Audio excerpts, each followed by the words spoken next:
There are men who carry a hollow thing within their bodies for the entirety of their lives, like a malignancy they dare not speak aloud. They brush past it every morning in the mirror, catching the spectral edges of it lurking beneath hollowed, sunken eyes. They sit at supper with it, masticating alongside it in meals congealed in a viscous silence. They take it to bed each night, allowing it to bleed into their fractured dreams. And when someone casually passes through their lives, claps them on the shoulder, and asks how they are doing, they offer a skewed, lopsided smile, nod, and say, "I am fine." They utter those two words in the exact manner one slams the door shut to conceal a slaughterhouse within. The man in tonight's tale was one such bearer of the door. He had padlocked that abyssal quiet within his ribcage for 4 decades before he surrendered his first words to it.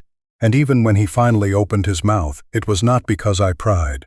It was because a scent wafted through an open window on a sweltering night, the foul reek of lurking river water, and the fleeting expression that crossed his visage was that of a man hearing his own name summoned from a room he had sworn was entirely empty.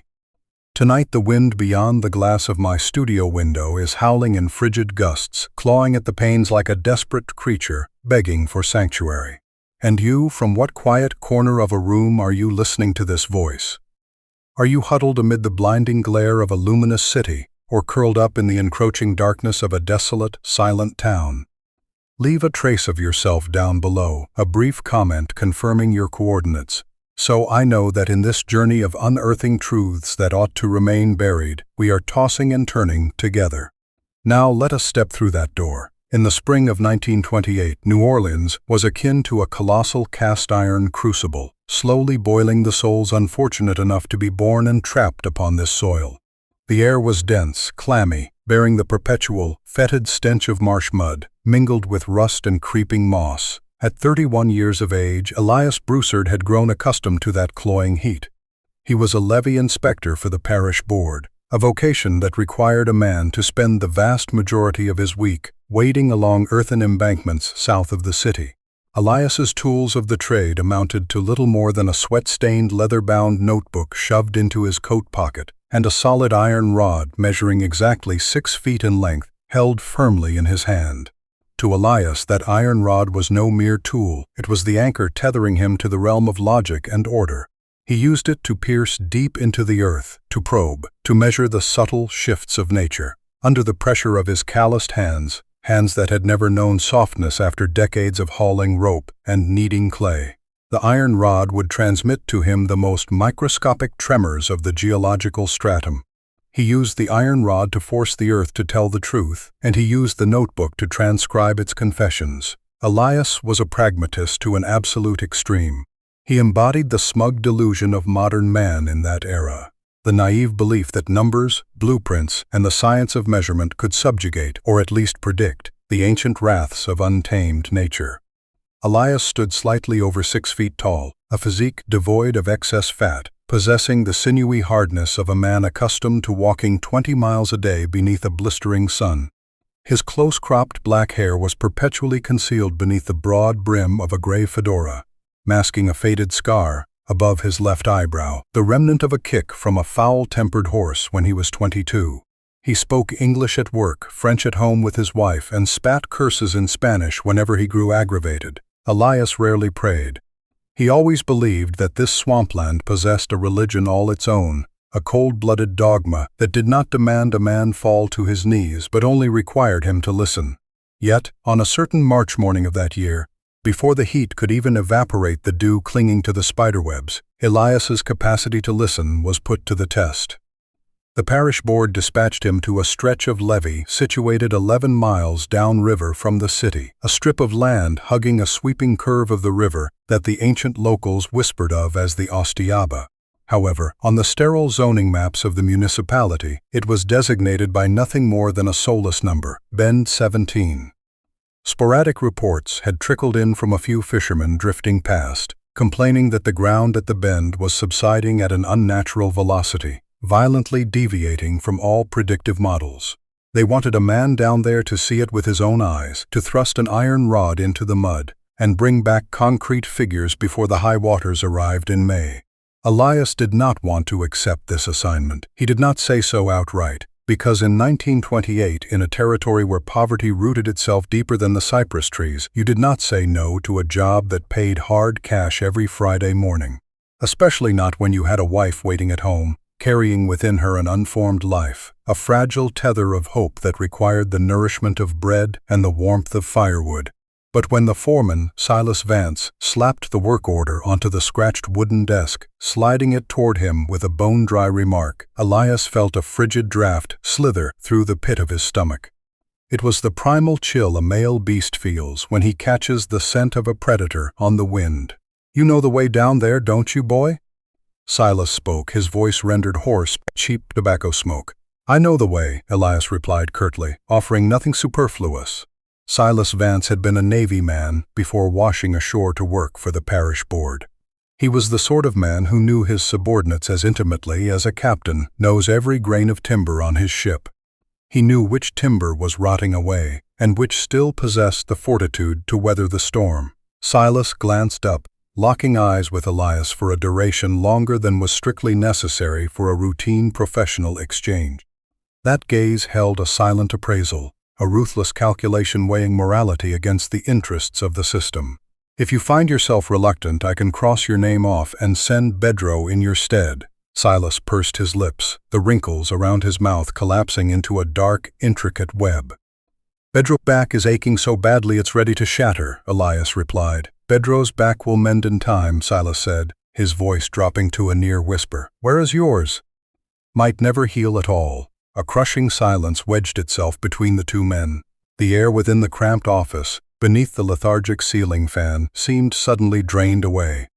Elias stared into Silas's eyes, recognizing the naked truth concealed behind the circumlocution. Silas knew there was something waiting at Bend 17. The foreman was not handing him a survey assignment. He was handing him a death sentence. But the work order remained there, stark white, razor-sharp, carrying the guarantee of hospital fees for his wife's impending confinement. "I will go," Elias reached out. Silas nodded, uttering not a single word more. He picked up the paper, folded it with a slow, methodical precision that was downright terrifying, and extended it across the edge of the desk. When Elias's fingers brushed the order, Silas's rough hands clamped down on the edge of the paper, a slight squeeze lingering just a beat too long for a normal tempo. It was not a touch of encouragement.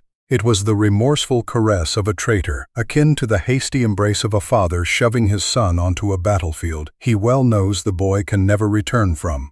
A mute compromise to keep the board's ledgers spotless. Then Silas let go, burying his face in the yellowed ledger, refusing any further eye contact.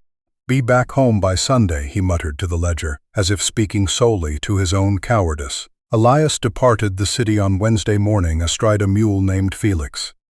The route leading south of the city in those days was not truly a road. It was rather an elevated ridge fashioned from crushed oyster shells and tamped clay, running stark and barren between two worlds. On one side, undulating cane fields withering away from drought. On the other, a murky, unfathomable cypress swamp. Once you crossed beyond the parish line, every vestige of civilization, telegraph poles, street lamps, blower automobile horn, the shadow of a physician, vanished entirely, surrendering to a feral wilderness at least a half-day's ride away.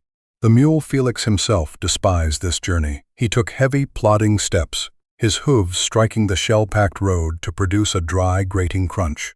Elias had ridden Felix down this path no fewer than a dozen times. With the keen visual memory of a man accustomed to maps, he remembered every thorny thicket of wild plum at the first bend. He remembered the slough where the great blue herons typically nested come April. He remembered a rotting wooden sign, its blue lettering faded, pointing toward a turnoff that had long since been swallowed by weeds. He knew this road intimately, yet on that very morning, it seemed the road refused to recognize him. They trudged onward beneath a sky the color of filthy, unwashed linen, devoid of sunlight yet radiating a stifling heat that baked upward from the earth. The wind blew inland from the Gulf of Mexico, weaving through the moss-draped canopy that hung low like the decaying hair of corpses. The wind carried a strange alien scent. It was not quite the briny tang of the ocean, nor was it the familiar, putrid reek of decomposing marsh flora. It was an amalgamation of odors that hovered around his nostrils, awakening some primordial memory within Elias's nervous system that he absolutely could not name. That formless sensation began to claw at his psyche after the first hour on the road, inducing an irritating restlessness, identical to the feeling of having a word right on the tip of your tongue but being utterly unable to articulate it, despite exhausting your mind. He continuously yanked the reins, pausing to sniff the air. He convinced himself it was merely a shift in the weather. But Felix's ears told a different tale. The mule's ears twitched sporadically, pinning flat backward and then drooping, scanning the perimeter with intense agitation. In Elias's survival experience, the senses of a dumb beast were often a far more honest instrument than the highly rational brain of a man. Around 4 in the afternoon, the light began to bleed away. Ancient cypress trees encroached upon both shoulders of the road, extending their skeletal blackened branches to interlock overhead, blotting out the sky entirely. The atmosphere abruptly shifted to a sickly, ghostly, and frigid pallid green. By then, the cicadas in the woods had been shrieking in a chaotic chorus, a noise so deafening, shrill, and unrelenting that Elias' brain had automatically filtered them out since morning. Then suddenly they fell dead silent. The shift did not occur gradually. The cicadas did not fade away as they do at sunset. They stopped all at once, click. As smoothly and sharply as if some invisible hand had violently yanked the mainspring from a colossal toy. Elias jolted, frantically hauling back on the reins to bring Felix to a halt. His entire body went rigid against the leather saddle. He pricked his ears, straining his eyes to pierce through the green mist rising from the swamp water. There was a wet, slapping sound of water lapping against unseen roots. There was the creak of leather friction against the saddle. There was the thudding gallop of his own heart hammering against his ribs and his heavy, ragged breathing through his nostrils. Beyond those there was not another sound, an absolute void. Having lived in this waterlogged territory his entire life, Elias understood the laws of sound all too well. He could clearly distinguish between a forest that was inherently quiet because no creatures inhabited it, and a forest that had suddenly gone quiet. In this moment he was confronting the latter. Tens of thousands of insects do not spontaneously decide to shut their mouths in unison down to the millisecond without reason. In nature, sudden silence is never a manifestation of peace. It is an alarm. It is the exact moment when the minuscule prey at the bottom of the food chain simultaneously hold their breath, slow their heart rates, and bury something immensely in the rotting leaf dangerous that is slowly gliding through their domain. This silence was not empty. It was viscous, heavy with a hostile intent. Elias sat paralyzed on Felix's back, cold sweat weeping from the nape of his neck, trickling down his spine to soak his shirt. He began to count slowly in his head, from 1 to 30, clinging to the foolish habit his late mother had taught him in childhood whenever he was frightened by thunderclaps. 1, 2, 15, 20. His hand gripped the iron-sounding rod lying across the saddle, his knuckles turning stark white from the exertion. He turned himself into a stone statue, blending into the breathless atmosphere of the swamp, refusing to generate even the slightest vibration. At the count of 22, the swarm of cicadas abruptly began to shriek once more, simultaneously, deafeningly, and as raucously as they had ceased. Elias exhaled a long, ragged breath, a scalding rush of air he hadn't even realized he'd been trapping at the bottom of his lungs. The suffocating pressure dissipated somewhat. He clicked his tongue, digging his boot heels into Felix's flanks to urge the mule forward. Elias clung to a highly comforting explanation rooted in scientific logic. Surely, a bird of prey, a hawk or perhaps a massive eagle had just swooped across the sky above the canopy, and the lesser creatures below had simply cowered in terror, only to forget the moment the dark shadow passed. He chewed on that justification over and over in his mind for the remainder of the dismal afternoon. He crammed that logic into the fissures of fear that were splitting wide open in his psyche. He clung to it as a drowning man clings to a rotting branch, and worst of all, a part the pragmatic, arrogant part of a city survivor almost truly believed it. He believed that the greatest hazards on this trip were merely landslides, or a few venomous water moccasins. He had no inkling that the thing which had just forced the entire forest into silence did not fly in the sky.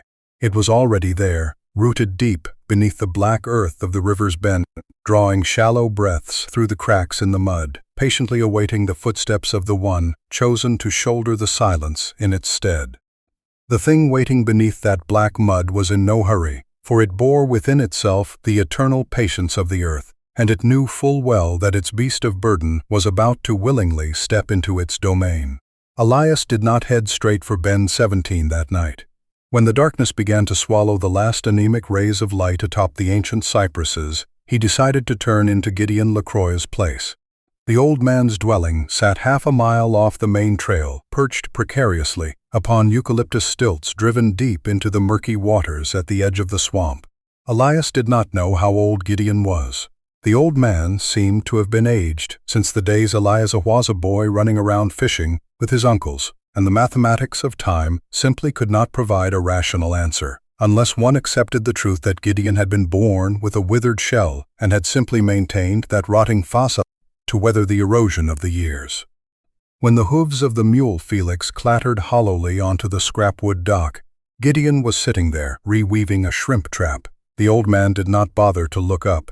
The air surrounding the stilt house emanated a familiar, fetid stench of algae, dried fish scales flaking on the planks, and stagnant mud that never saw the sun.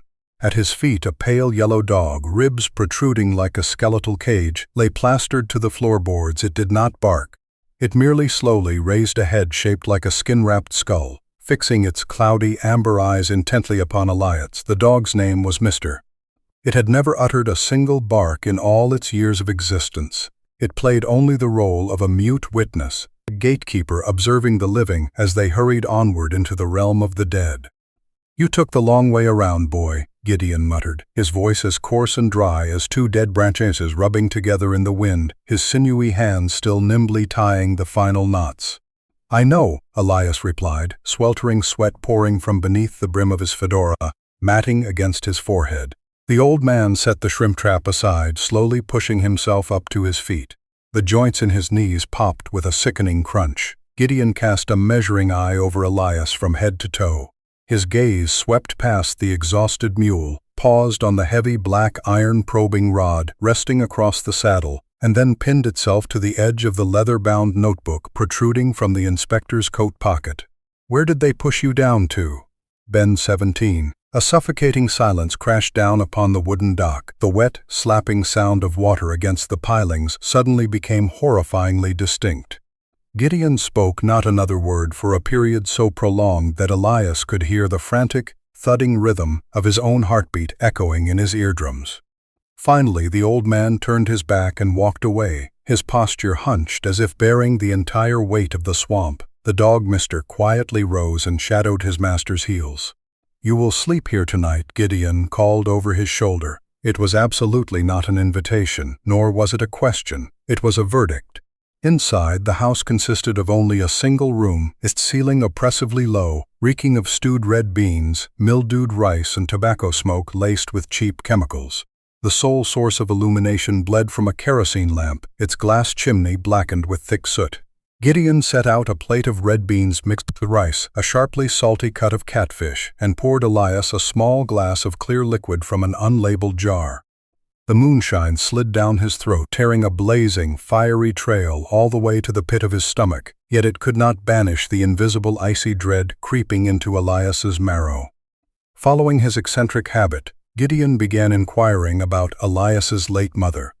He used the present tense to ask about her illness, about the little vegetable garden behind her house, as though she were still living just a few miles down the road.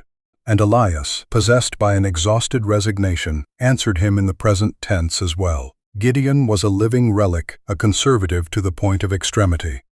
He held the dead fast in the present tense, refusing to nail the coffin shut in his mind until the person sitting across from him was ready to let go. But the truth was, in this territory, people were rarely ready to let go of anything. After supper, the kerosene lamp was turned down until it was nothing more than a flickering speck of flame, like a half-closed eye. The darkness beyond the window was impenetrable, bearing down on the violently rattling wooden planks. The swarm of cicadas began to shriek in ear-splitting waves, their tempo frantic and desperate, as if trying to scream loud enough to drown out some even more monstrous sound slithering up from the deep waters. Gideon slowly packed his pipe. Do you remember what your Uncle Remy used to say about that bend? The old man spoke through a wispy veil of gray smoke, the scent of tobacco mingling with the stench of damp rot to create a nauseating flavor. Elias leaned his back against the wall fashioned from fitted cypress logs, feeling the clammy dampness seep through his shirt. My Uncle Remy said a lot of things when he was alive. He used to say, Gideon paused, drawing a deep drag from his pipe, the ground down there never keeps what you bury in it. Elias stared intently at the old man. At the threshold, the dog mister sat motionless, its eyes reflecting the bleak light of the kerosene lamp, and it did not blink once. The animal's stillness exerted an invisible pressure, suffocating Elias's chest. He tried to cling to the arrogant demeanor of a man who trusts in science, his lips twisting into a lopsided, distorted half-smile. "Those are just oral folk tales," Elias said bluntly. "Innuendos are how old men frighten young men into being careful, while refusing to admit that they themselves are terrified." Gideon smiled. It was a fractured, desiccated smile that skewed the tangled web of wrinkles on his darkly tanned face, and within that smile resided a profound bitterness rather than any form of grace. He tapped his pipe lightly against the table. "That is correct, boy." Gideon's voice dropped, as thick as the sediment resting at the bottom of the slough. "You are exactly right. That is precisely what we are doing. And even so, you should still be afraid." The draft of air in the room seemed to congeal. Gideon's blunt validation utterly shattered Elias's defensive shell of reason. The old man directed his gaze out into the pitch-black void through the open window. The wind blew in, carrying an earthy, metallic stench of river water. "What I know about that place isn't worth repeating," Gideon whispered, as if speaking more to the darkness than to Elias. "Because what an old man hears from older men, passed down from those even older still. By the time it reaches your ears, it has turned into a muddy puddle containing very few fish. But there is one thing I will tell you." Elias held his breath, daring not to move even the smallest muscle in his face. "My mother walked down to that bend once." Gideon began recounting, his rhythm steady, devoid of any exaggeration, yet it was that very icy detachment that allowed the horror to seep deep into the spinal marrow. "She was a young woman then. She went down there to fetch a midwife who lived on the pasture, in a house that was already decaying in the years before the Civil War. She walked the 11 miles down there, and the next day, she walked the 11 miles back." The old man paused, his eyes hollow. "She never spoke of what she saw. She bit her tongue and never breathed a word of what she heard. She brought that silence home, and it corroded her from the inside out. For the rest of her life, whenever a gust of wind carried the foul stench of lurking river water through the window, exactly like the scent drafting into our room right now, my mother would curl into herself, her face turning ashen, and she would mutter, 'The lid is loose.'" "The lid?" Elias unconsciously repeated, his throat bone dry, scratching as though he had just swallowed a handful of sand. "The lid," Gideon nodded, the gray smoke from his pipe drifting up toward the blackened rafters where the light could not reach.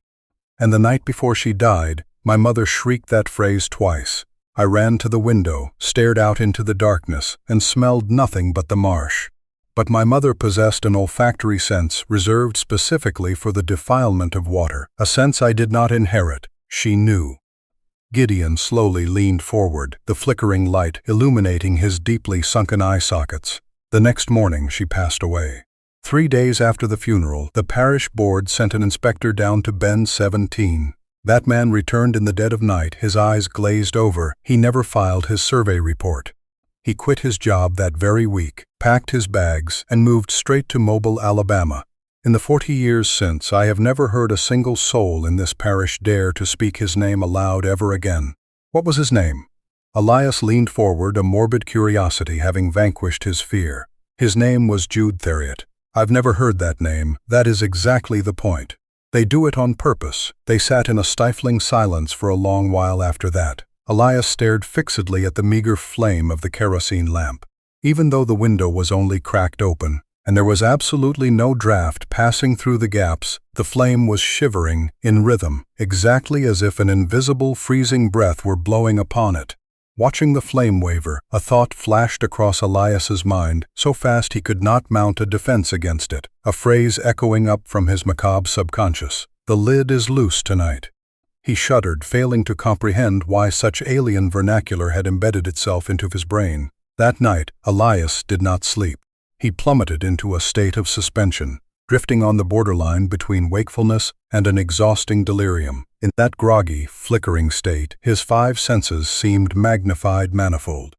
He heard with crystal clarity the swamp water thrashing, licking at the wooden pilings of the house. A suffocating sensation enveloped him, exactly as if someone were pressing a wool blanket soaked in mud firmly over his face. And once, at approximately 3 in the morning, according to the dim luminescence of his watch dial, Elias heard a voice rising from out there amidst the pitch-black night, not rounded, comprehensible words. It was merely an auditory pitch, the low, guttural muttering of someone, or something, talking to itself from a great distance in a language forsaken by humanity. He shot up, holding his breath, sweat pouring down to soak his shirt front. He strained his ears to listen, but the sound had vanished without a trace, leaving only the soulless, trickling water. Elias lay flat again, desperately trying to deceive himself into believing it was merely the dog's whimpering. But when he slowly turned his head to look toward the threshold, the naked truth delivered a freezing slap to his face. The dog mister was not asleep. It was sitting bolt upright, rigid as a stone effigy, its ears pinned flat against its skull, its bloodshot eyes staring intently through the cracks in the closed wooden door. It had been sitting in that posture, standing vigil against something unseen, perhaps for hours. Elias departed the moment the first grayish rays of a grueling dawn pierced through the cypress canopy. The morning fog was viscous, stark white and dense, flooding in from the Gulf of Mexico, devouring all surrounding shapes, transforming the world into a giant lung holding its breath to suppress a cough. Gideon walked him out to the very edge of the dock. The old man reached into his frayed coat pocket and withdrew a small cloth bag, about half the size of a palm, stitched together crudely. It radiated a parched, arid fragrance of alien herbs mixed with the pungent sweetness of steeped tobacco leaves. "Put this in your breast pocket," Gideon ordered. Ellis took the bag, feeling the coarse friction of the linen against his palm. "What does it contain?" "The things my mother put in her breast pocket." "Did it work for her?" Elias asked, his tone acrid, laced with despair. "She lived to be 92 years old," Gideon replied. Not a single wrinkle on his face shifted, not a single smile of comfort was bestowed. Elias silently and obediently tucked the small pouch into his shirt pocket, resting it directly over his heart. The warmth from his body prompted the herbal fragments within to stir, radiating their scent more distinctly. "One more thing," Gideon's voice hardened, halting Elias's every movement. The old man took a half-step forward, closing the distance between them until Elias could smell the decay of age clinging to his flesh. Gideon's gaze was razor-sharp, piercing through the water-logged fog. "If anyone, or anything speaks to you down there, you are permitted to answer them only once. Maintain a civil demeanor. And absolutely, you must not answer them a second time." Why? Elias frowned, feeling an electric shock run down his spine, making his follicles stand on end. Because Gideon enunciated every word slowly, the volume dropping but its weight sufficient to crush Elias's final vestiges of arrogance. "The second time you open your mouth to reply is the exact moment they learn the cadence and vibration of your voice, and once they have memorized it, they can use it." Elias froze, his lips parting slightly, unable to force out a single syllable of rebuttal. His logical brain thrashed, desperate to ask who they were, but the most primal survival instinct within his body screamed at him, forbidding him to ask the question. Sometimes, refusing to know the shape of the monster is the only way a man can muster the courage to step further into the dark. "I understand," Elias murmured, swallowing a bitter lump down his throat. Gideon nodded. The old man raised a calloused hand, patting the mule Felix's neck twice, stepped back a few paces from the edge of the dock, and lifted one hand into the air. That was the entirety of the parting ritual. Elias spurred his heels into the mule's belly, sinking gradually into the trail beneath the weeping cypress branches. The 6-foot iron-sounding rod pressed coldly against his thigh, while the herb bag resting against his chest began to absorb his erratic heartbeat. Behind him, the fog slowly closed the boundary, obscuring the silhouette of the stilt house.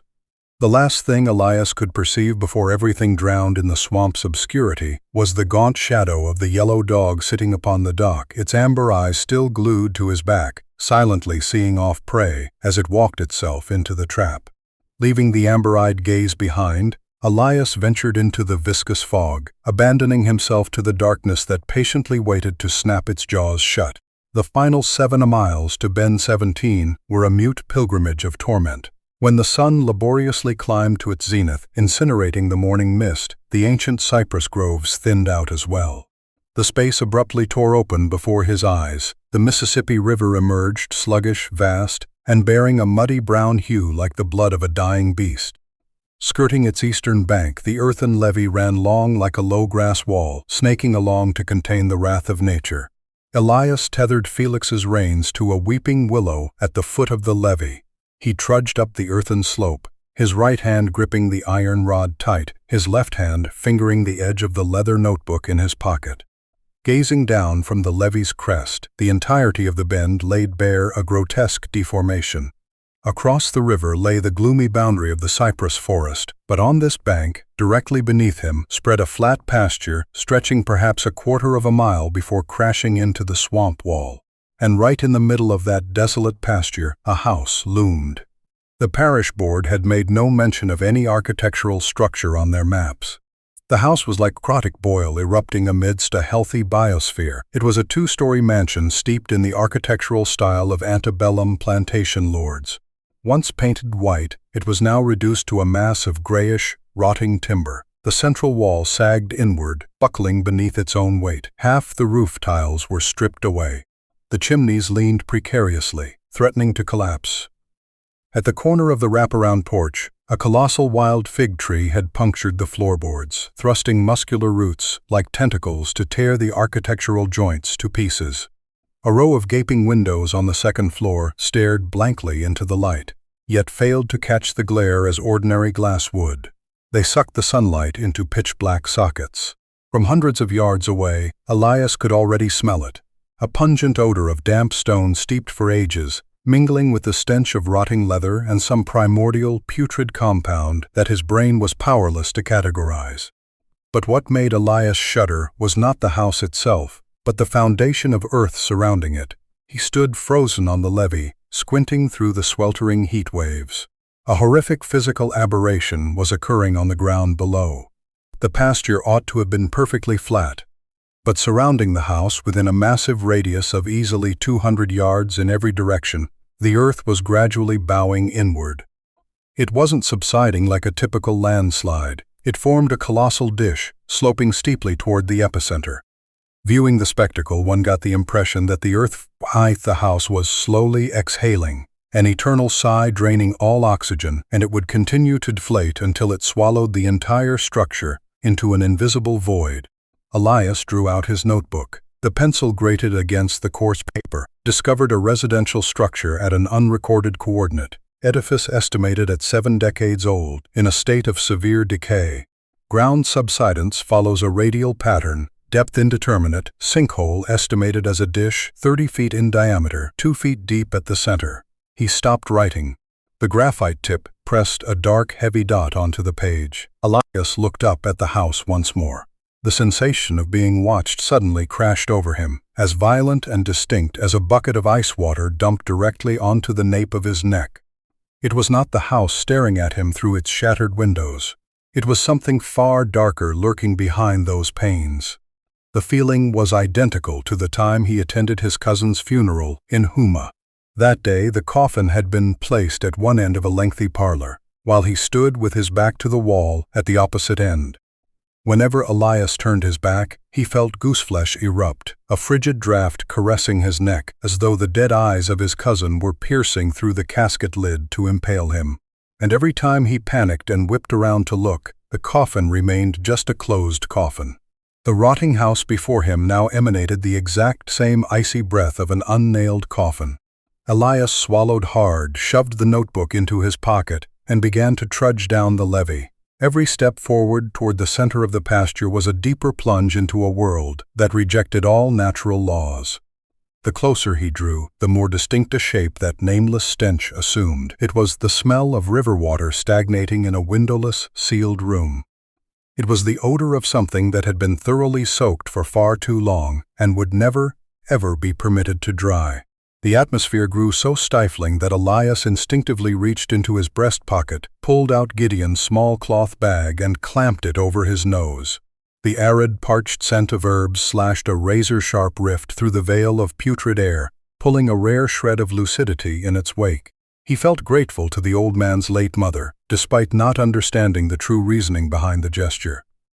Amidst the sweltering suffocation of a Louisiana march, this pasture ought to have been seething with vitality. Every footfall should have startled hordes of leaping grasshoppers. Panicked beetles ought to have launched themselves from the toes of his boots. Yet there was nothing, only an absolute, deafening muteness. The desiccated grass parted around his leather boots, then closed behind him in a slushy embrace, like a viscous fluid, yielding without a single rustle. Halfway across the grazing tract, Elias halted. The sky was a piercing blue, scarred by a few diaphanous clouds drifting lethargically toward the southeast, but it held not a single dark speck of migrating fowl. None soared high in the ether, none perched low upon the cypress canopy at the swamp's perimeter, nor were there any kingfishers hovering above the levee at his back. Every sentient creature had utterly refused to traverse this airspace. Elias quickened Pispus, the herbal pouch still clamped tightly to the bridge of his nose. He stopped dead just before the sagging steps of the porch. To reclaim some semblance of control from the paranoia gnawing at his mind, he resolved to execute his professional duty. He hoisted the 6-foot iron-sounding rod and drove its pointed tip violently into the mud directly adjacent to the steps. The iron tip pierced the muck.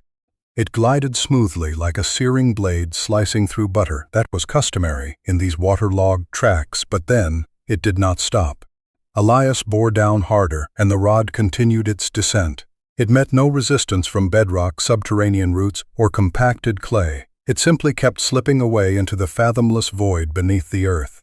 In 9 years as a levee inspector, Elias had driven an iron rod into the mud tens of thousands of times, yet never had he lost a full 6-foot rod to a terrain displaying merely superficial subsidence.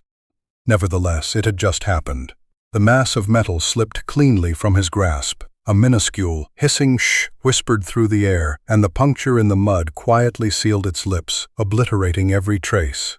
Elias stood petrified, his arms suspended in midair, his fingers still curled, retaining the exact shape of a vice-like grip around a profound emptiness. The shattered fragments of every physical law and his own scientific arrogance crumbled to dust within his mind. "This is impossible," Elias blurted out, muttering in his own hoarse voice, his eyes wide and fixed unblinkingly upon the seamless, flattened mud. As if to answer his terror, the house contorted. A prolonged, groaning crack, echoed from the skeletal wooden framework. There was no wind. It was not a sound born of external physical manipulation. He stumbled backward 2 staggering paces from the steps, hastily yanking his notebook out once more. His hand did not tremble in the slightest. Reflecting upon it later, the counterfeit composure of his nervous system in that moment was what frightened him most. He gritted his teeth and meticulously inscribed subsoil at structural foundation saturated beyond a depth of 6 feet. Indication of a sinkhole. Recommend immediate evacuation of the entire vicinity. He stared blankly at the words he had just compelled himself to write. They were utterly meaningless. They could not account for the hollow void expanding within his chest. He tried to deduce what to write next, but his mind had been wiped entirely blank. And then he raised his eyes. There was a woman standing upon the porch. 1 second prior, that God-forsaken porch had been completely barren. Elias was certain of this upon his very soul, for he had stared directly at it when driving the iron rod into the earth. Now she stood precisely centered in the threshold, a skeletal hand resting languidly upon the rotting doorframe. Her eyes were pinned to Elias. It was not the ravenous glare of a predatory beast. It was the vacant, exhausted stare of one who had stood waiting at a dock where no ship had moored for decades. She was not young, nor was she old. Her visage bore a withered beauty, trapped in an indeterminate age, a place where time had forsaken its metronome. She wore a long-sleeved dress of ash gray, a garment that had perhaps been a pristine white in some bygone incarnation. Her hair was dark, cascading loosely without the slightest pretense of grooming. Her pallid, bare feet trod upon floorboards bristling with splinters. The hand gripping the frame was warped by grueling labor. But the most haunting feature of her countenance was an absolute, terminal resignation, the expression of someone who had pronounced her own life sentence an eternity ago, and would never, ever seek an appeal. "Are you the one they sent?" Her voice arose, low, tranquil, and crystalline. The sound glided across the vast pasture, as if unimpeded by a single particle of air, reverberating directly into Elias's eardrums with a macabre resonance. Like a freezing hand abruptly seizing his shoulder, old man Gideon's admonition slashed across Elias's mind. "You are permitted to answer them only once. Maintain a civil demeanor. You must not answer them a second time." Elias clamped his jaws shut for a fraction of a second to marshal his composure. He swallowed hard, maintained his distance, and spoke in the slowest, most metronomic cadence he could muster. "I am with the parish board, I know," the woman replied softly. She did not move a muscle. She merely stood immobilized at the threshold, and at that exact moment, the creaking of the house groaned again behind her. Elias suddenly realized that the agonizing twisting of this rotting timber possessed a rhythm. It was not a random cacophony. It was measured, lethargic. Exactly like the rhythmic sway of a porch swing, or more precisely, like the heaving rise and fall of a colossal ribcage drawing breath beneath the mud. He snapped his mouth shut, resolute in letting her continue. "The parish records do not reflect a residence in this sector. You must have realized that by now," she said, her intonation slow and patient, like a primary school teacher feeding words to coax a child into reading. Elias stared at her unflinchingly. "That is one. I have answered her once. I will bite my tongue to shreds before I open my mouth again, until I am absolutely compelled to." He muttered silently to himself, his forehead beading with sweat. The woman tilted her head slightly to one side, exactly as if she had heard the clamorous thoughts echoing in his skull. A pallid, paper-thin smile drifted across her chapped lips. "You are a very careful man," she offered in praise. The tone harbored a bizarre admiration, akin to how one strokes the mane of an obedient horse for not bolting in terror. The careful ones usually live longer. The stench of wet stone and putrefact coiled around them in invisible currents. Somewhere deep within the swamp's edge, a frog suddenly loosed a solitary, piercing croak, only to be instantly swallowed by the silence. "You should leave." The woman lowered her voice, the sound as gossamer as mist, whispering with profound sorrow. It was the manner in which one imparts the most crucial truth at the tail end of an exhaustive conversation. "You should leave right now." Elias did not leave. The stubborn nature of a 31-year-old man, shackled by a work order traded for the bread to feed his pregnant wife, pinned his boots to the spongy earth.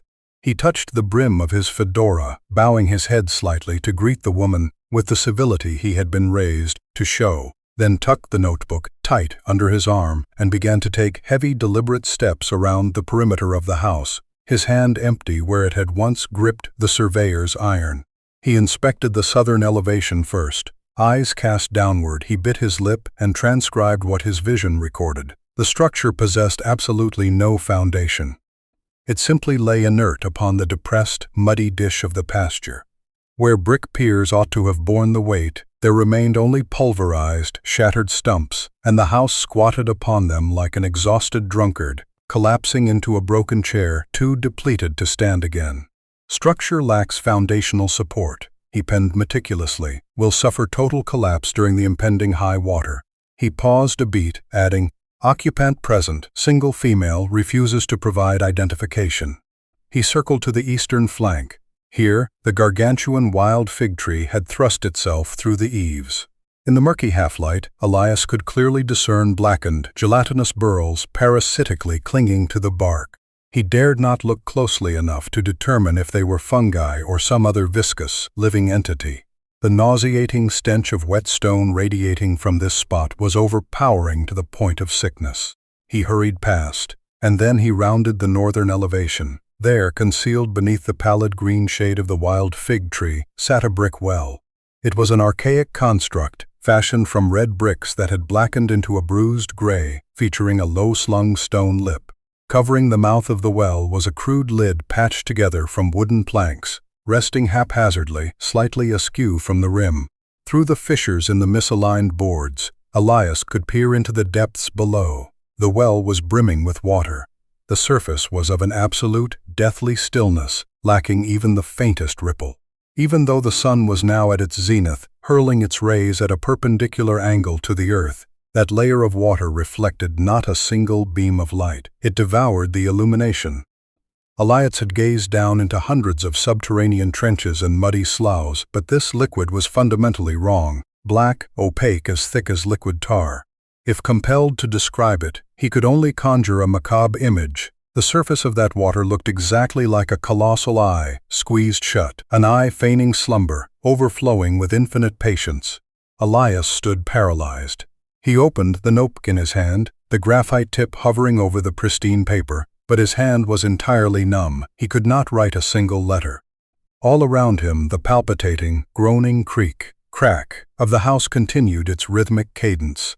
The wooden framework of the porch wailed, despite bearing no physical weight whatsoever. Striving to tear his gaze away from that black water, Elias's vision swept across the wooden lid, resting ajar above it. There were grooves carved into the surface. Initially, from a distance they appeared merely as natural abrasions born of wind, rain, or the dragging of the lid across the stone lip. But at this proximity within the phantasmal shade of the canopy, his eyes began to assemble them into a deliberate form. They were not alphabetical letters. Nor were they any witchcraft sigils he had ever encountered. They were simplistic, razor-sharp tally marks, etched by a fiercely honed blade wielded by an exceedingly meticulous, unwavering hand. The tallies were arranged in a circular formation, embracing the circumference of the wooden lid. Driven by an unconscious, obsessive compulsion, Elias began to silently count them. 10, 35, 50, 63. There were exactly 63 tally marks. Gooseflesh erupted violently along Elias's arms. A thunderbolt detonated within his mind. Dear God, sat here and kept account. At the exact moment that thought materialized, a sound echoed from the depths of the well. It was not the splashing thrash of a fish. It was not a pocket of marsh gas rupturing from the mud. It was an immensely soft, gelatinous sound. Slap, it was the sound of a sodden, drenched palm, gently making contact with the underside of the wooden lid from beneath the water. That soggy, mucosal sound faintly reverberated against the edge of the boards, shattering into the ether, yet delivering a thunderous strike directly to Elias's central nervous system. A primal survival reflex violently jerked his body backward. 2 steps, 3 staggering paces upon the spongy earth. The desolate grass beneath the heels of his leather boots was utterly deaf, failing to emit the slightest rustle to corroborate the presence of gravity. Elias whipped around, his chest thumping with a sickening jolt, the breath seizing in his throat. The woman in the ash-gray dress was standing directly behind him. She had not descended the rotting steps. She had not traversed the pasture. There had been absolutely no displacement of air, not a single ripple of wind, parting to signal a mass moving through space. She was simply present there, exactly 4 feet away from him. Her pallid, bare feet trod upon the withered grass, her arms hung limp alongside the tattered folds of her dress, and that visage of eternal resignation had not altered by so much as a blink. "I told you to leave," she said. The timbre of her voice shattered in the sweltering heat, as thin and sharp as a shard of broken glass. Elias opened his mouth, his lungs convulsing with a draught of scalding air. Extreme panic had demolished his final bastion of rationality. The terror of death could not vanquish the creeping horror of the void lurking beneath that wooden plank. Before his brain could dispatch an inhibitory signal, his vocal cords automatically vibrated. "Ma'am, what is down in this well?" The words no sooner escaped than a chillingly macabre silence crashed down, swallowing even the creaking groans of the house behind him. Elias froze in sheer terror. He had just heard the echo of his own voice. He had answered her for the second time. The very moment the final syllable slipped from his lips, Elias felt an irreversible physical loss. It was akin to the exact second your fingers slip from your final coin, watching helplessly as it plunges into the abyss of a dark well, impossible to retrieve. Old Man Gideon's solitary rule of survival had just been obliterated. You are permitted to answer only once. Answer a second time, and they will learn your voice. In that very fraction of a second, beneath Elias's sweat-drenched shirt, the small cloth bag of herbs suddenly seared with heat. It was not merely warm. It radiated a blistering incandescence like a glowing ember just plucked from the ashes, pressing branding iron heat into his chest as an agonizingly belated warning. The woman slowly closed her eyes. It was a sluggish, exhausted closure, heavily laden with sorrow, identical to the countenance of an aging physician forced to inform a patient that the tumor has metastasized and the limb must be amputated. She opened her eyes, her gaze swirling into the fathomless void over Elias' shoulder. "You have a wife," her guttural voice suspended amidst the foul stench of wet stone. "I do," Elias gasped, his teeth ground fiercely together. "She is carrying a child." "Yes, you should not have spoken to answer me a second time," she whispered. The sheer tenderness in the way she delivered the words was the most ruthless cruelty of all. "But the deed is done. Now, I am compelled to tell you what lie at the bottom of that well because you have fashioned yourself into a man who starves for the truth. And a man trapped in the famine of truth can never walk away until he has devoured it." The atmosphere encompassing them seemed to coagulate into a viscous fluid. The primordial stench of rot ascending from the earth infiltrated every pore on Elias's skin, beginning to meld with the sour reek of his own terror suite. "My husband dropped them down there. A very long time ago. Before the Civil War, before his own war, before any war your memory could possibly reach." The woman began to recount. She narrated in a tone utterly devoid of emotion, a frictionless cadence, the way one recites a damning indictment in their own mind tens of thousands of times over decades until all feelings of wrath, grief, or disgust have been sanded into oblivion. His name was Bartholomew Vane. He came to this land from Saint-Domingue as a young man, following the bloody insurrections there. He brought with him a colossal fortune and an exceedingly meager allotment of faith. Elias stood rooted to the spot, his left hand instinctively crossing over his chest to press his palm against the burning mass of the herbal pouch. The gargantuan wild fig tree atop the porch shivered faintly, dropping a few withered leaves onto the blackened mud without a sound. "He built this house," the woman continued, her eyes sweeping over the hollow, gaping windows. "Initially, he planted indigo on this pasture, then he transitioned to sugarcane, and ultimately, he planted nothing at all, because upon entering his twilight years, Bartholomew lost all desire to see any sprouts of life rising from the earth. Instead, he became obsessed with a single query. A strangled croak erupted from the swamp, then died instantly, as if someone had brutally crushed the amphibian's throat. That query was, what is the absolute maximum a man can strip away from another human being without actually extinguishing his life? The blade of naked truth slashed a freezing laceration straight across Elias's nervous system. He shuddered. The essence of ultimate evil sometimes does not take the shape of sharp-fanged demons crawling up from the abyss. It drapes itself in expensive tailored suits, smokes cigars, and conducts psychological atrocities with the meticulous precision of a cold-blooded accountant. He devoted 11 full years in pursuit of the answer to that equation. Her voice remained unrippled, a deadened flat line. He kept his ledgers with exacting care. "My husband was a meticulous man. And I was his wife. I witnessed everything he orchestrated down in that cellar. I watched the way he systematically amputated their dignity, their light, language, their hope, and their very humanity, piece by agonizing piece. I did not stop him, because I was a woman of that era. There were no doors in this life that I was permitted to open with my own hands. And the door leading down to that experimental cellar was the most irrevocably sealed door of all. I have coexisted with that cowardice for the past 60 years. And I shall continue to endure it so long as his dying mandate holds me captive." Complicity. Elias stared intently at the woman's gaunt, pallid fingers hanging limply. She was not the one who wielded the scalpel to flay the flesh. She was not the one who shattered the willpower of the wretched victims. She merely stood by and watched. She was the immaculate embodiment of a society that chooses to turn its back on atrocity to preserve its own tranquility. And the price exacted was a life sentence without the possibility of parole. When Bartholomew lay dying in the year 1868, he demanded one final vow from me. She blinked, an arid tear seeming to well up only to be sucked back into the darkened hollows of her eyes. He forced me to hold the lid of the well shut. Throughout those 11 years, once he had stripped away the very dregs of humanity from a subject, he dropped them into the well. One by one. He dropped them down there while they were still alive, because the parameters of his experiment required it. After the final one was pushed into the abyss, he personally covered it with the wooden lid, employing a blade to carve those tally marks, 63 of them. On his deathbed, through the putrid breath of his demise, my husband whispered that they would never lie still, that they would claw, that they would push back against the lid.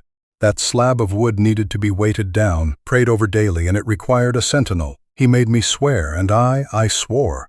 You have guarded that lid for 60 years? Elias's throat choked with bitterness, his voice emerging in fragmented, dilapidated shards. He looked at those pallid, bare feet resting upon the dying grass. He looked at the ash-gray dress. He looked at this frail silhouette that seemed to no longer belong to the realm of entities possessing a heartbeat. "Ma'am, are you even still alive?" Elias asked, trembling. "That is the third question you have posed to me." The woman raised her chin slightly, her piercing gaze sweeping across Elias's face. "And that is the only question I shall refuse to answer." She drew a deep breath, her sunken chest rising faintly, sinking with absolute perfection to the collapsing creak-crack of the porch eaves behind her. "I can only tell you this. The ground beneath our feet has been continuously conceding for 60 years. This house is sinking. The well is sinking with it. When that well is entirely submerged beneath the water table, the gelatinous mass trapped beneath that wooden lid will spill out and merge with the subterranean currents. It will flow straight into the Mississippi River. The river will carry that absolute damnation right past your city, and tens of thousands of souls out there will drink that water every single day. Do you comprehend what I am saying to you?" Elias did not comprehend. At the very least, he rejected comprehending the precise anatomy of that defilement. He only felt the crushing gravity of an irreversible cataclysm threatening to swallow his world. The world his unborn child was about to draw breath in. "Ma'am, I must report this." Elias gripped his fingers tightly around the leather notebook, clinging to the final illusory control of a civil servant. "The parish board. The parish board has sent men out here before." She cut him off, her apathetic tone severing every fragile strand of hope. 3 men in the year my husband died. Then, another 12 years later, and another 7 years after that. Not a single one of them ever filed a report. You will not write a report either. The herbal pouch against Elias's chest was now radiating a stifling heat, burning as if it were about to incinerate the fabric of his shirt. He clenched his teeth. What happened to those men? They knew how to listen. The woman blinked softly. "I told them to leave, and they fled blindly. But you are different. You opened your mouth and questioned me twice. And now I have told you what resides beneath the well. But far worse. The well also heard you ask." Elias's entire body went ice cold. The blood in his veins seemed to congeal into microscopic shards of frost. "My husband disciplined the well very thoroughly. It possesses the capacity to memorize voices," she whispered, the sound crawling like a serpent over the breathless grass. "When you raised your voice to ask me, you were also conversing with it, because I am bound to this place, and all things belonging to this place are a part of it. The well has already replicated the frequency of your vocal cords. There is only one way to prevent it from learning anything further from you." "What way?" Elias blurted out, knowing full well that every word uttered was another tightening of the noose around his own neck. "You must leave, right now." Woman's eyes widened, drilling deep into Elias's soul. "You must turn your back, walk away from this pasture, and absolutely never look back. You must ride your mule straight to Old Man Gideon's house and beg him for the second pouch of herbs. You will have to wear both of those pouches against your chest until the day you close your eyes for good. You must never be permitted to return to this bend. You must absolutely never speak my name aloud, never speak my husband's name, and never, ever utter the name of this territory. If you can accomplish all of those things, someday far in the future the well might forget you." She paused for a long beat. The subsiding house behind her seemed to hold its breath in tandem. Then, with a timbre laden with the exhaustive fatigue of a soul damned across 2 centuries, she uttered, "Please." Just that single word, yet it nearly brought Elias to his knees. There was no groveling, debased supplication in her pleas. It was not the begging of a creature desperate to cling to life. It was the mournful sigh of a woman who had used her own frail shoulders to barricade a cellar, brimming with demons for 60 years. She was not asking him to linger and share her burden. She was only begging him not to be so foolish as to shove that door wide open. "I will leave," Elias nodded slightly, his teeth chattering uncontrollably from a violent chill. "But I have to turn to the parish board. They will keep sending other men down here." "I know." The woman's lips twitched, a desolate smile drifting across her pallid face. "And I will tell them exactly what I just told you. A few among them will listen. A few will not. The foolish ones who refuse to listen will eventually be swallowed by the darkness beneath the well, and I will obediently replace the wooden lid. The earth will continue to sink until the day this lid can no longer suppress the pressure from beneath.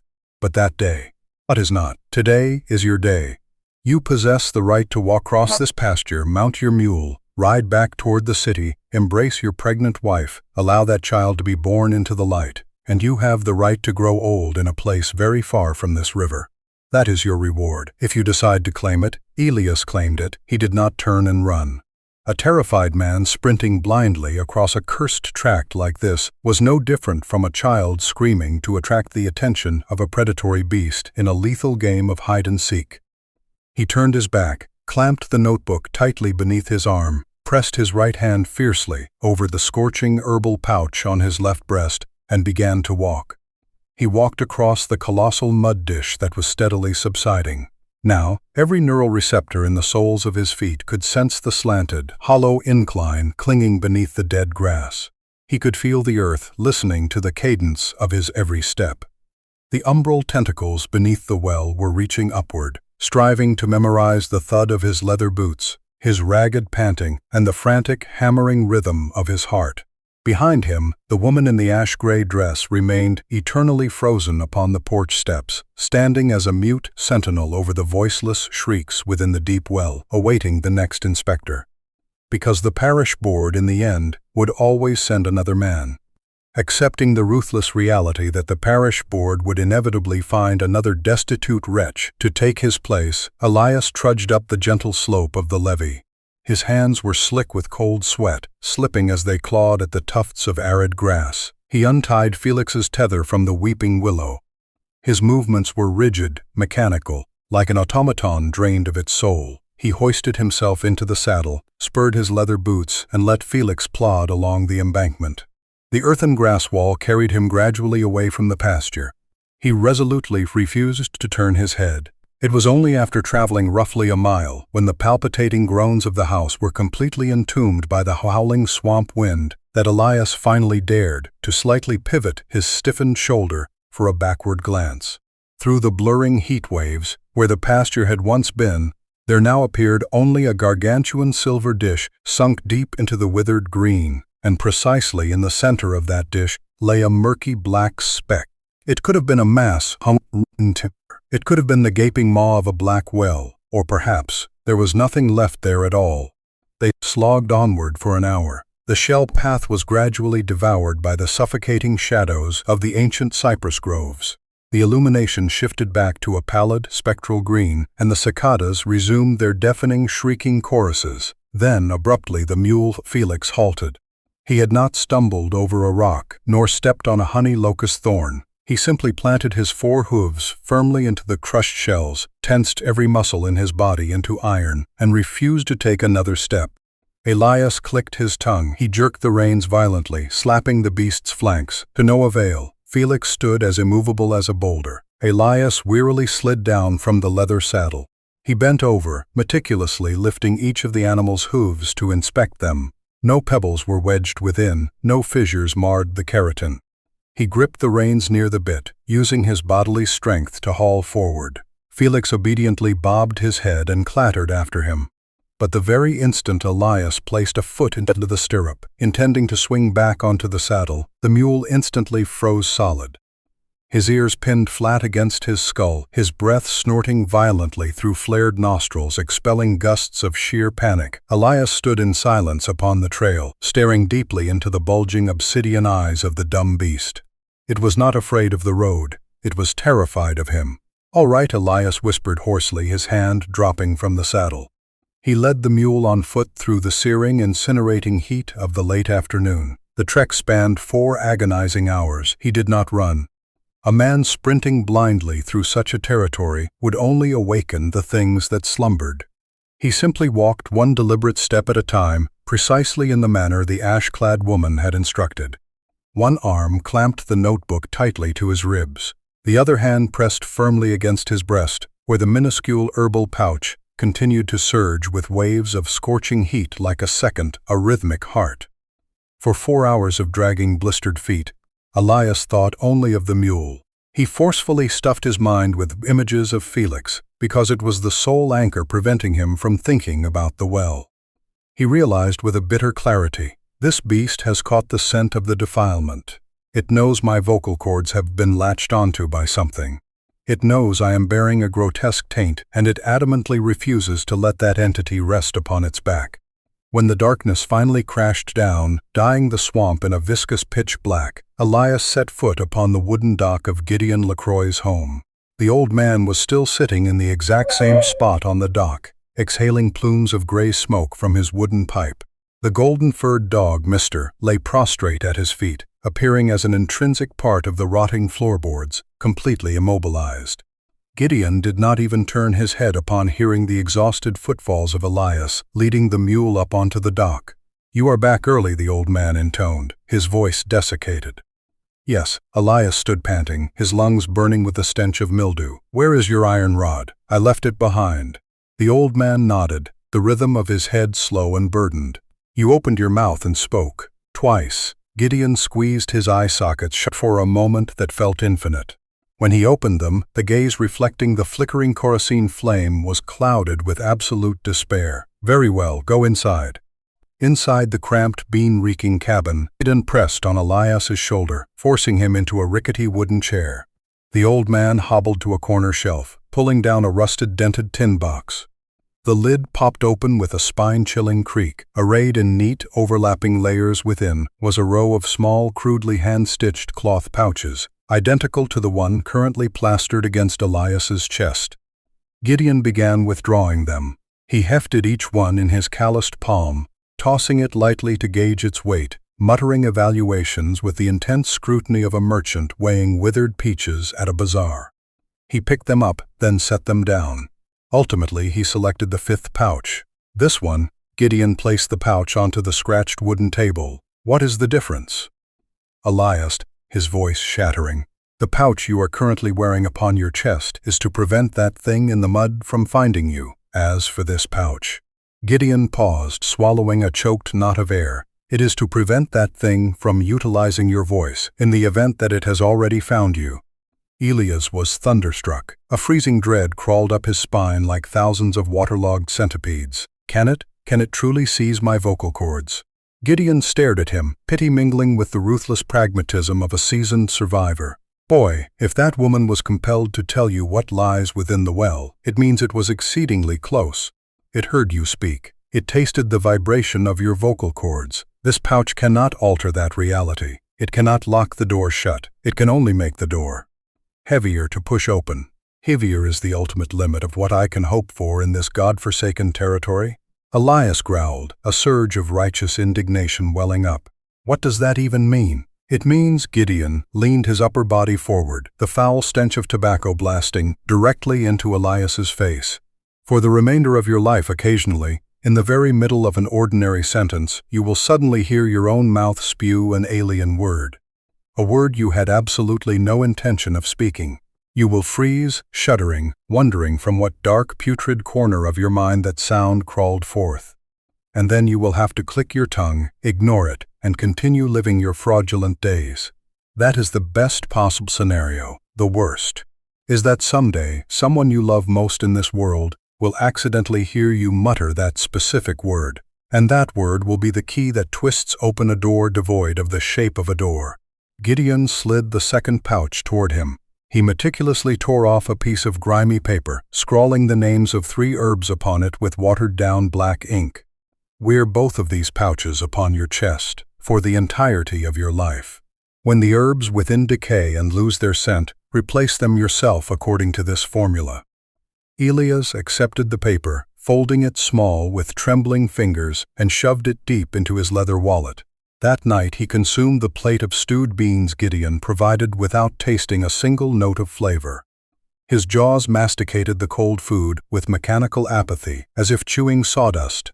Sitting out on the wooden dock, smoking in the darkness while listening to the incessant chorus of frogs in the swamp, Gideon abruptly spoke. "What do you intend to write in your report?" Elias stared into the fathomless void where the viscous black waters licked at the pilings. "I will write that the levee at Bend 17 is structurally sound. The pasture is barren, devoid of any edifices, and there is absolutely no necessity to dispatch anyone else down there until after the high waters recede." Gideon took a drag from his pipe. The ember flared a violent red for a fraction of a second, illuminating a faint, ghostly smile. "Good, the May floods are approaching. And the water this year will rise higher than it has in 50 years, Elias appended, his professional memory having never failed him. Then the old man exhaled a long plume of smoke. "Your fraudulent report will transmute into the truth by the time they open the ledgers to verify it. Will doing so resolve the thing down there?" Elias turned to look at the old man, bearing a pathetic glimmer of hope. "No, boy, water is not the answer. Water cannot purify that defilement. Water is merely a colossal theatrical curtain. It will bury the well's lid beneath dozens of feet of suffocating mud, hidden from the eyes of men. That curtain will hold fast for as long as you draw breath, and perhaps far longer. That is a vastly greater mercy than your Uncle Remy, my mother, or the Inspector Jude Theriot ever received.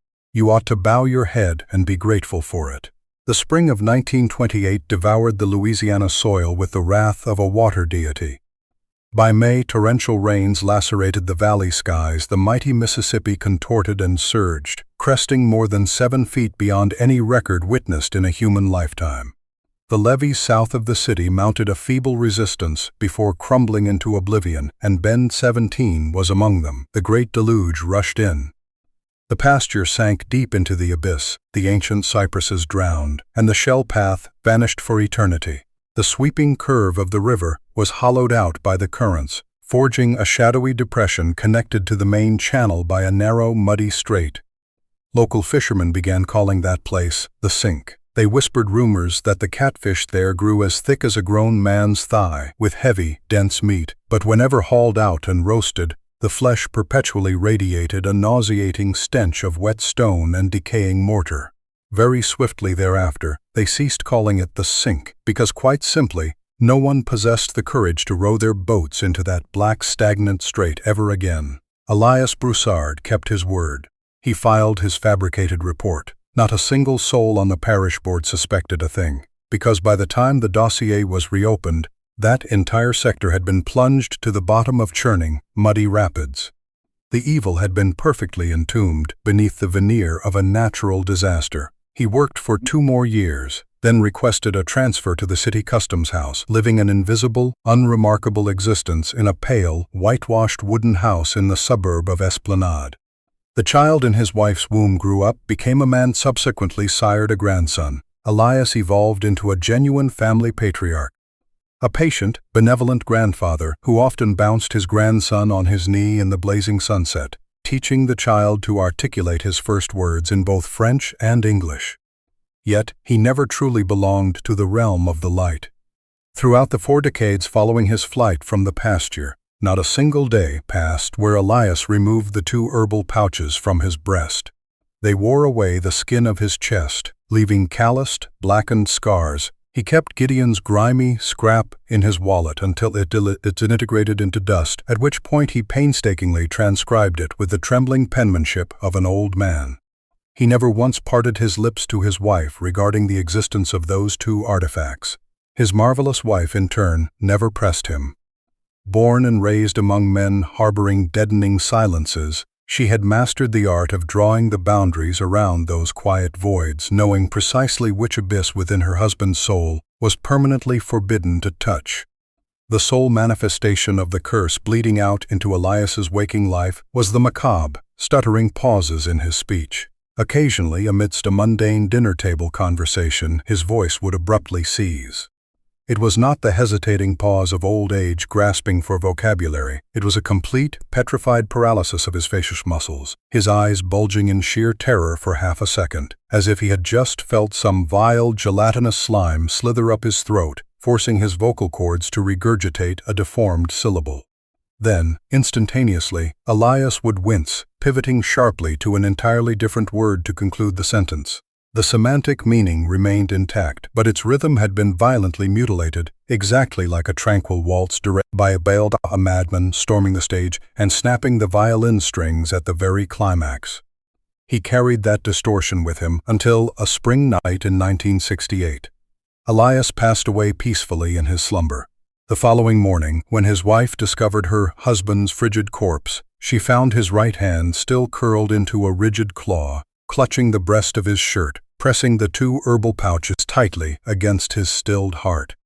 She quietly closed his eyes, drew the blanket over him, and resolved to bury him with those pouches, taking the entire secret down into the deep grave.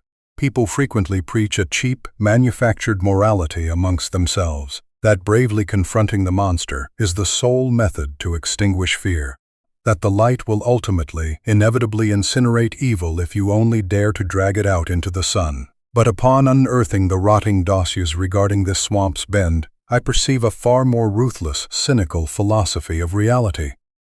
The supreme cruelty of this world does not lie in the fact that it kills you. It lies in the way it forces you to become an accomplice, holding the door for it. Elias Broussard did not defeat the monster at the bottom of the well. He simply surrendered to it. He spent the final 40 years of his life sacrificing the freedom of his own mind, locking his vocal cords in an invisible penitentiary, solely to purchase safety for his wife and child upon the surface. The true survivors, occasionally, are not the ones who wield the sword to slay the beast. They are merely the ones who swallow the silence into their bellies and carry the weight of the well's lid upon their backs until they collapse. Today, that sunken manor lies beneath dozens of feet of pitch-black water, mingled with the subterranean veins of the colossal Mississippi. No one remembers that a well ever existed there. No one knows if that wooden lid with its 63 tally marks is currently sealed shut, or if it rotted away, bursting wide open at some forgotten hour, leaving the entities beneath to dissolve into the currents that tens of thousands of souls out there blindly drink every single morning. And I have a question, an agonizingly thorny dilemma to hurl back at you right now, so that tonight we might all share in this sleeplessness. Try to close your eyes and place yourself in Elias' leather boots, standing upon that porch reeking of wet stone. If it were you, would you choose to turn your back and walk away, swallowing the putrid truth and lying to the entire world to preserve the tranquility of the ones you love, or would you kick that wooden lid wide open, exposing the 60-year damnation of the shapes below, knowing full well the immediate price exacted would be your own life and the lives of your family? Do not remain silent. Silence is the very marrow that nourishes them. Leave your choice down in the comments below. I read them all. I read every single line. Who knows? Perhaps your courage to voice your thoughts right now might be the very mechanism that saves you from ever having to stitch together a pouch of herbs to wear against your chest. And if these macabre psychological fissures suffocate, inescapable dark corners are the sort of things that leave you yearning to plunge deeper, the audiobook The Hollow Files, featuring 10 of the most abyssal cases and 5 hours of tossing and turning alongside this very voice, is already pinned in the description and at the top of the comment section. Do not forget to leave a like and subscribe to ensure our kerosene lamp is not extinguished by the swamp winds. I will see you all again at the bottom of the well.